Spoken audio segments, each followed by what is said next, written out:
Bollywood had the biggest clash in recent years, an event that was etched in pop culture history, where a legal procedural film directed by Christopher Nolan developed the same global rage and hype as a movie based on the most popular doll that existed in history. It was Oppenheimer versus Barbie, the global event getting the title Barbenheimer, and little did we know that within a few years we would get our own version of the same in Hindi cinema. This 21st November will be a clash for the ages, for what every cinephile has been looking forward to. Married men still ogling at other women portrayed flippantly in the guise of comedy, going up against the best use of CGI and VFX, where it seems like the director wants to beat the Guinness World Record of every frame being digitally rendered.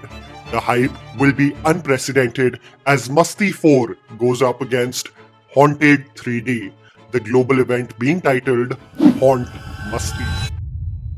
मैं आत्महत्या करना चाहता हूँ।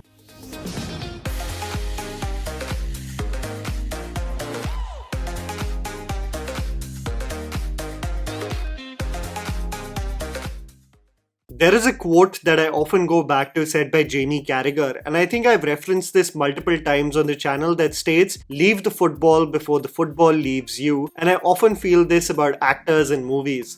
There is nothing worse than a star overstaying their welcome, still fighting time, wanting to play the desirable male lead, still engaging in action set pieces while barely moving, still trying to romance the significantly younger female leads, and it all progressively getting more uncomfortable. What was once charming evolves to becoming uncomfortable.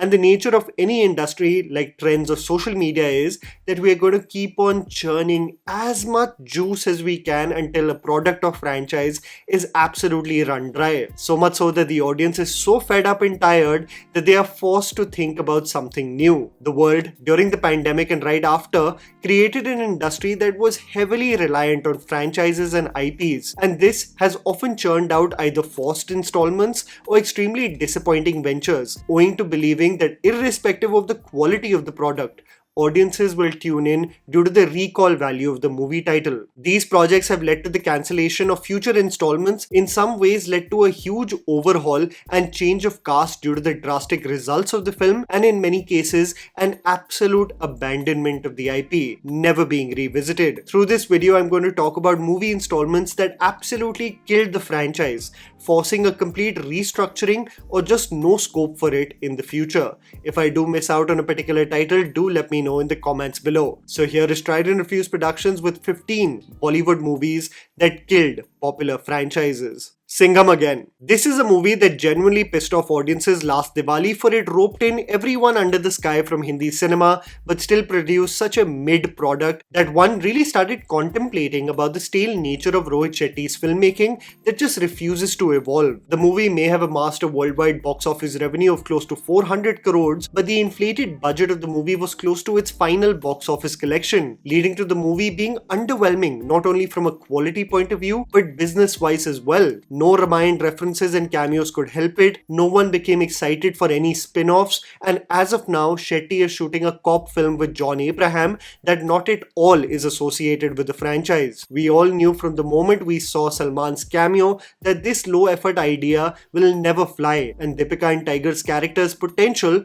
shuru hote hi khatam ho gaya. Akshay Kumar as Suryavanshi, Ajay Devgan as Singham, and Ranveer Singh as Simba have not committed to any future cop film with Shetty, making people wonder if the curtains have been closed for this franchise. Race 3. Talk about a franchise where everything was perfect and one succumbs to greed and absolutely losing the plot of what made the franchise popular in the first place. Saif Ali Khan was the face of the Race franchise, but Tips decided to make Salman Khan the new face, owing to his huge popularity. The movie was a meme fest before memes even became mainstream, heavily trolled for its absurd dialogues and even more so for its hilarious plot. What's crazy is that the movie, despite being so heavily criticized, became an average grosser, but the damage was already done. Ramesh told me about this last year. He said that I'm going to make Race 3, but I'm going to make a new movie and I'm going to take a new cast.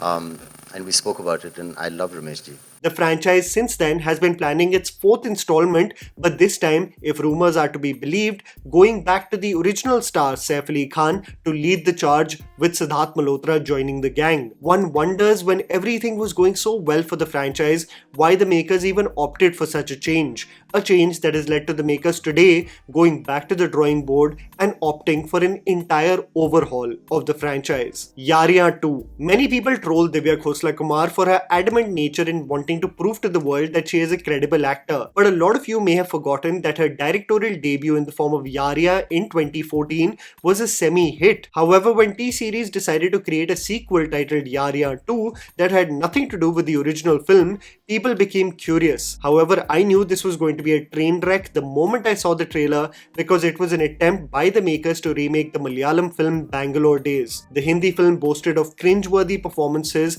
and a poor imitation of a film that was just all soul and love. A movie that many people hold dear and revisit. Yaariyan 2 became a colossal box office failure that I do not think T-Series will ever think of bankrolling a part 3 in their wildest dreams. Son of Sardaar 2. Some things are best left untouched, and when one got the news that the sequel of Son of Sardaar is coming after 13 years in theatres, the unanimous question was, why? The first film, despite its box office success, was not fondly seen as an evergreen entertainer that needed revisiting. The sequel, a spin-off with Ajay's character Jassi going to London, and the comedy of errors that followed with a motley crew of Pakistani women, was a mess for me personally. The jokes barely landing and relying on lowbrow physical comedy. It did not even interest audiences, leading to disastrous box office results, making everyone believe that this IP will be abandoned after this film. Welcome back. I still do not understand the reason why this movie exists in the timeline of franchises. After the monstrous success of the first Welcome in 2007, Anees Bazmi directed the 2015 film with a fresh leading pair of John Abraham and Shruti Hassan titled Welcome Back,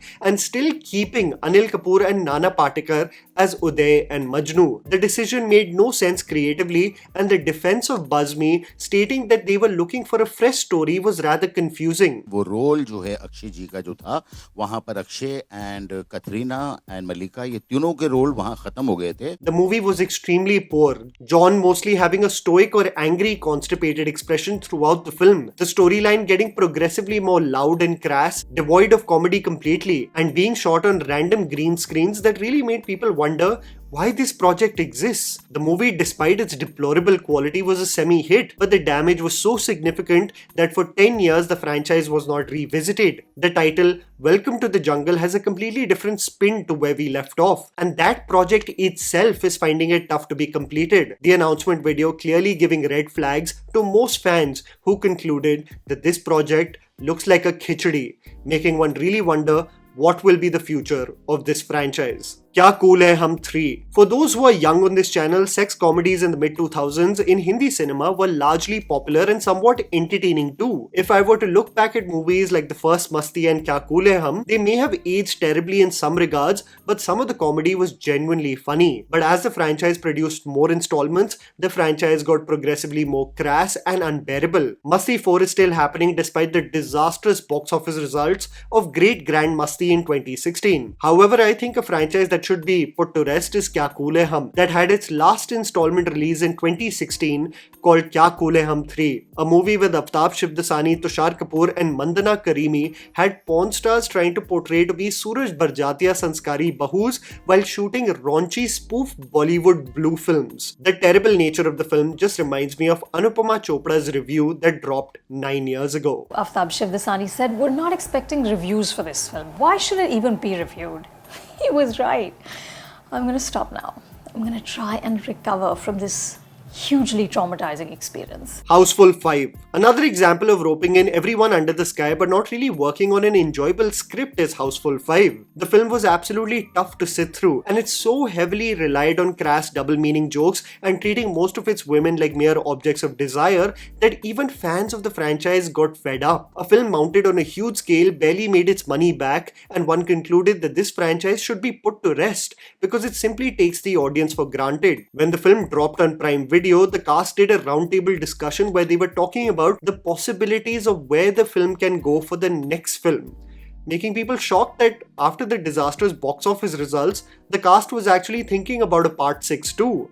aren't the financial results of Houseful 5 enough to make you stop? Housefull 6 में क्या theme होना चाहिए? मुझे लगता है छठी में it should be a horror comedy, Ghost. ऐसा मत करो मेरी जान, लाइफ में कुछ अच्छा करो यार. Yamla Pagla Deewana फिर से. The prospect of roping in the Deol family in a movie generated average to good results in the past, in the form of Apne and Yamla Pagla Deewana 1 and 2, a silly comedy where the trio doubled down on the over-the-top nature of the franchise. However, when the trio planned to make a third film titled Yamla Pagla Deewana Phir Se, you could clearly tell that the project has been formulated with little to no thought on the script of the film. The movie was an absolute disaster, raking in 12 crores on a 36 crore budget. The movie, based on the elements of Vajra Kavach, Ayurveda, legal cases and theft, was an absolute drag. Dharmendra is literally romancing Apsaras from heaven in this movie, and this khichdi of a film was the final nail in the coffin for the franchise. Dabangg 3. If someone would have asked you on what is your most entertaining Salman Khan film from the 2010s, I think many people will say it was the Abhinav Kashyap directed film Dabangg. While the interview series of Abhinav Kashyap love bombing Salman Khan seems to never end, Salman Khan handsome.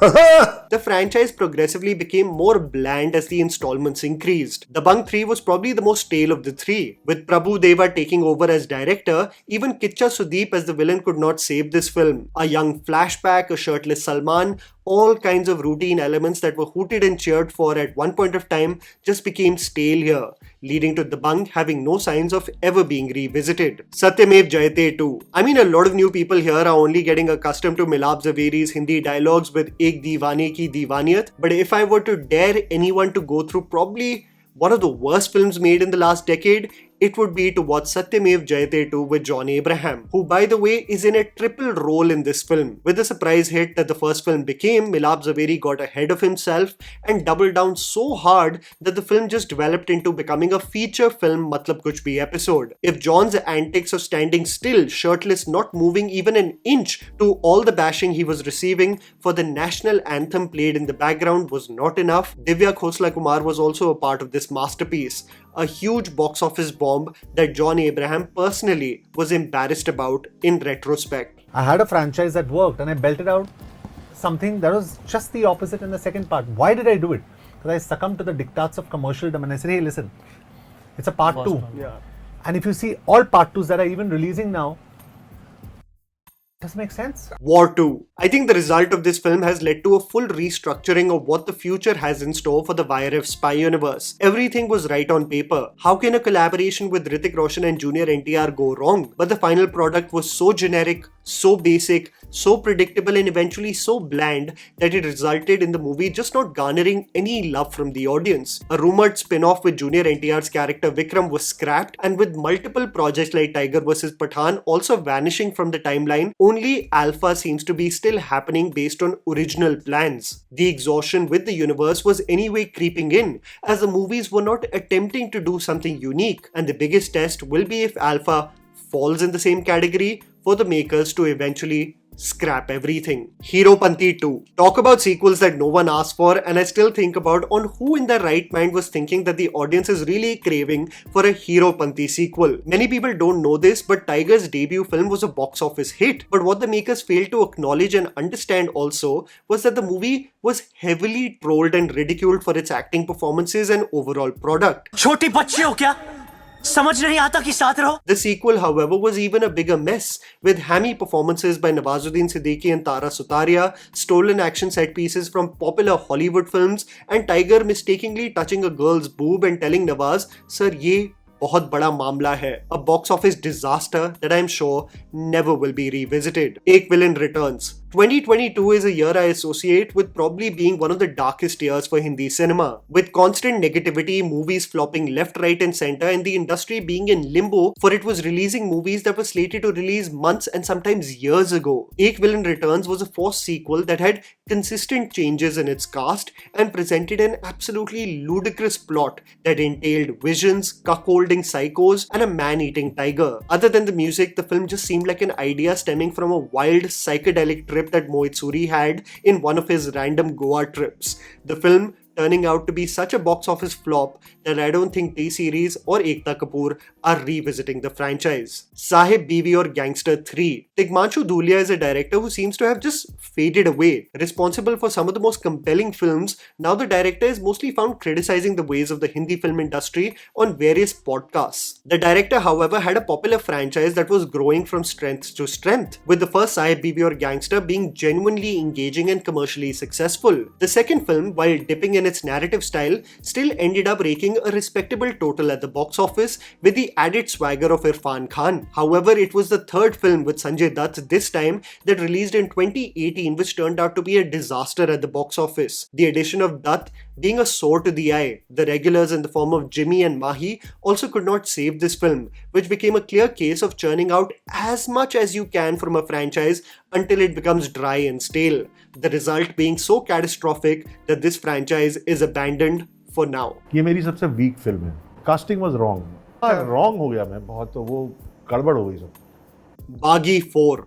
If Heropanti was not enough, Tiger was holding on to that one last franchise he had, hoping and praying that it leads to favorable results, and Baaghi 4 that released this year was nothing short of disastrous. Not only was it a box office dud and a complete rip-off of a lesser-known Tamil film, it boasted of peak Matlab Kuch Bhi moments, an unintentionally funny villain in the form of Sanjay Dutt, and had Tiger playing a poor man's Ghajni while romancing women who were terribly underutilized. The movie made two things clear. Tiger needs a complete overhaul of his creative choices because the flipping around is getting tiring, and that Sanjay Dutt sleepwalking through villain roles has also reached its point of saturation. I think one would only be dumb to make a part 5 of this franchise. It still blows my mind that it carried on for so long in the first place. And that was the video, guys. Write down in the comments below which are the movies which you believe killed franchises. Please don't forget to follow me on Instagram. The handle is right in front of you. Follow me at JammyPants4. Also, please support us by smashing the like button and subscribing to our channel for weekly content ahead. Thank you for watching.